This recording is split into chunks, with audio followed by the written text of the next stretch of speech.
కేసులో అత్యంత కీలక వివాదాస్పద అంశం అవినీతి పాపంలో ఆనాటి మంత్రివర్గం పాత్ర.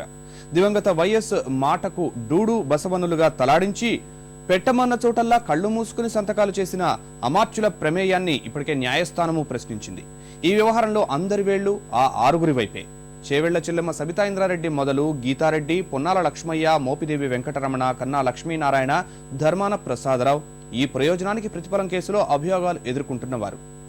నాడు వారి వారి మంత్రిత్వ శాఖల నుంచి జారీ అయిన 26 జీవోలు, వాటి సారాంశం కూడా శాసనాల పేరిట జరిగిపోయిన లుకలుకల్ని కళ్లకు కడతాయి.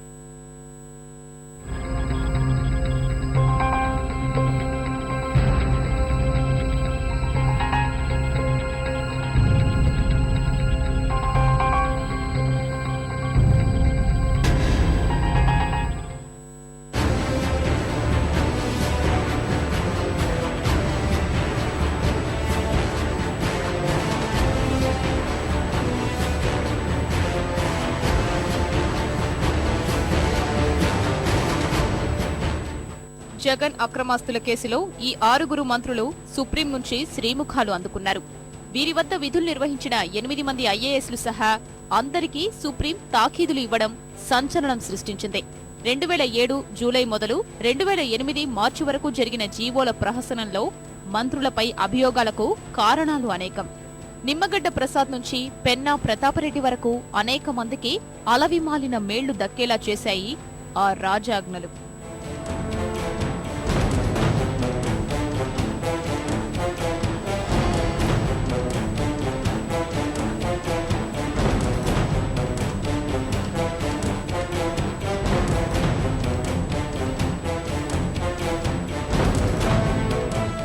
సబితా ఇంద్రారెడ్డి నాటి వైఎస్ మంత్రివర్గంలో గనుల శాఖ అమాత్యురాలిగా ఉన్న చేవెళ్ల చెల్లెమ్మ సబితా ఇంద్రారెడ్డి చుట్టూ వివాదాస్పద జీవోలు తప్పుకోలేని ఉచ్చు బిగుస్తున్నాయి.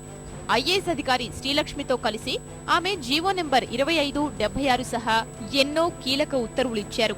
76వ నెంబర్ జీవో ద్వారా తాండూరులో పెన్నా సిమెంట్స్ కు 822.3 ఎకరాల సున్నపురాయి నిక్షేపాలు కేటాయించారు. జీవో 321తో దాల్మియా సిమెంట్స్ కు లాభం చేకూర్చారు. 107 జీవోతో సరస్వతి పవర్ కి సున్నపురాయి గనులు ధారాదత్తం చేశారు. జీవో 305తో రఘురాం సిమెంట్స్ కి మైనింగ్ లీజు దక్కింది. జీవో నెంబర్ 91తో పెన్నా ప్రతాపరెడ్డి కంపెనీకి కర్నూలు జిల్లాలో 304 హెక్టార్ల సున్నపురాయి గనుల ప్రాస్పెక్టింగ్ లైసెన్స్ మంజూరైంది. ఓబుళాపురం మైనింగ్ లీజులు కట్టబెట్టిన జీవోలు 151, 152లు విడుదలైంది సబితా ఇంద్రారెడ్డి పేషీ నుంచే. ధర్మాన ప్రసాదరావు సిబిఐ అభియోగ పత్రం 4లో A5గా చోటు దక్కించుకున్న ధర్మాన ప్రసాదరావు చుట్టూ ముసురుకున్న ఆరోపణలకైతే లెక్కేలేదు. ఈయన కార్యాలయం నుంచి వచ్చిన 1490 నంబర్ జీవోతోనే పెన్నా సిమెంట్స్ కు అనంతపురం జిల్లాలో 231 ఎకరాలిచ్చారు.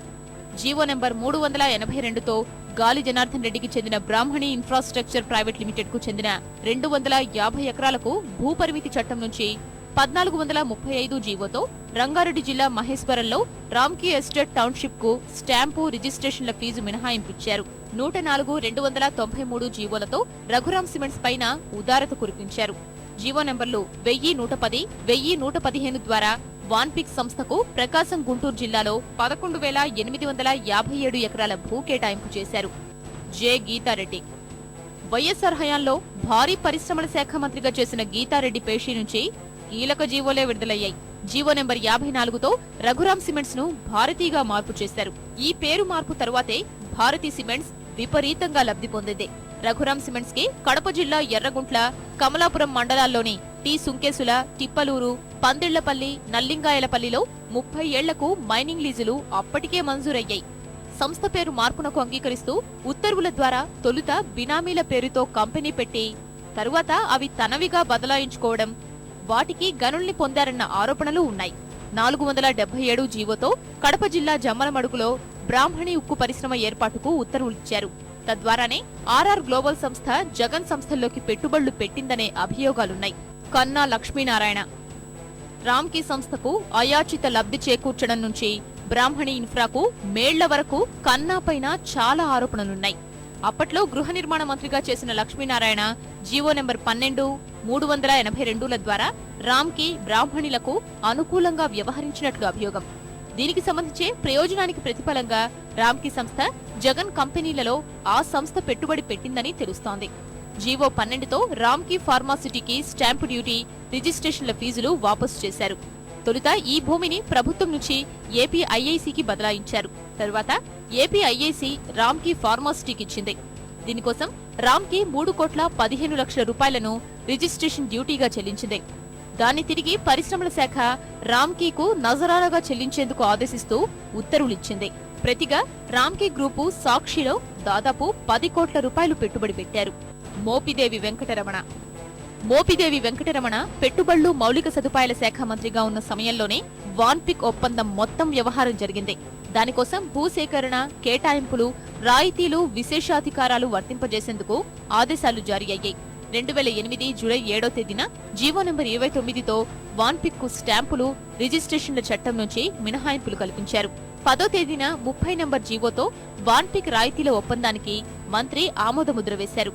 అదే నెల జీవో 31తో వాన్పిక్ భూసేకరణ ముసాయిదాకు ఆమోదముద్ర వేశారు. జీవో నెంబర్ 32 ద్వారా వాన్పిక్ సంస్థకు మరో భారీ లబ్ధి చేకూరింది. వీటికి సంబంధించి మోపిదేవిని మే 24న సిబిఐ అరెస్టు చేసింది. పొన్నాల లక్ష్మయ్య భారీ నీటిపారుదల శాఖ మంత్రిగా పొన్నాల లక్ష్మయ్య ఇచ్చిన 146/94 ఉత్తర్వులతో ఇండియా సిమెంట్స్ కి లబ్ధి చేకూరింది. 146 జీవోతో ఇండియా సిమెంట్స్ కు 10 లక్షల గ్యాలన్ల కృష్ణా నదీ జలాలు, జీవో నంబర్ 94 ద్వారా కాగ్నా నది నుంచి 13 మిలియన్ క్యూబిక్ అడుగుల నీటి వనరులు కేటాయించారు. తాగునీటికి అల్లాడిపోతున్న రంగారెడ్డి జిల్లాలో ఇండియా సిమెంట్స్ కి నీటి కేటాయింపులు ప్రత్యేక ప్రయోజనాల కోసమే అని ఆరోపణ. ఈ 6గురు కాక అప్పట్లో పురపాలక శాఖ నిర్వహించిన దివంగత కోనేరు రంగారావు జీవో నెంబర్ 136 ద్వారా జేఎన్ఎన్ యూఆర్ఎం కింద 897 కోట్ల రూపాయల ఘన వ్యర్థాల యాజమాన్య ప్రాజెక్టును పీపీపీ పద్ధతిలో రామ్కీ ఎన్విరో ఇంజనీర్స్ కు కట్టబెడుతూ ఉత్తర్వులిచ్చారు. విజయం సాధించిన బిడ్డరుగా అందులో పేర్కొన్నారు.